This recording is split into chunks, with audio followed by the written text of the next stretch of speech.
Lone Rider here, and you ever find yourself in one of those situations where you're working on something and you can't seem to get it to work? A friend of mine called me up, asked for some help today. He had a bike and the seat was stuck in the bike. In particular, the seat post was stuck in the frame. Now, this can be tricky. Parts tend to oxidize and different metals will stick together. Also, it's very easy for this oxidation to occur over time if the seat post isn't properly greased, or if the grease is thin with age, or if the seat post is too long for the bike frame, so that when it's inserted into the bike, you have sort of a squeegee effect and the grease gets scraped off the seat post. Be that as it may, usually shouldn't be putting a really long bike seat post in a frame to begin with, because it's at a certain point it's a waste of material. You don't need it. It creates a greater chance for oxidation forming, and it's not needed. But here's the thing: he couldn't get this seat post out of the frame. The seat post was fairly high end. He didn't want to damage it. The bike was fairly high end. He didn't want to damage it.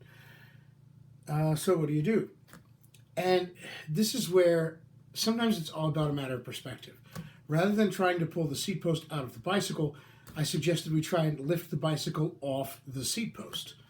And when instead of trying to keep the frame static and pull the seat post out, we actually switched it around, stood on the underside of the seat, and kept that and the attached seat post firmly against the ground, and then tried to lift the frame off. All of a sudden, it actually became a lot easier, and we were able to free the seat post from the frame in very short order. Turned out there was some corrosion, some oxidation, and of course that's why it was stuck. It also might not have necessarily been the right size, although it matched the cranks that were on the bike, so I'm inclined to believe it was. But the learning lesson for me here, and I think for anybody who's been in this situation, has sort of said to themselves, wow, it's all about perspective, right? I turned that problem on its head, and what was so difficult actually becomes part of the solution. And something as simple as how you look at it. Are you trying to remove the part from the bicycle, or are you trying to remove the bicycle from the part?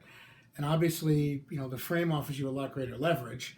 And it's easier to secure the seat flat against the ground by standing on its underside, which you can't really do to the bike frame. I mean, it's probably not going to be good for it, especially a high-end, lightweight frame. So this was all about changing perspective.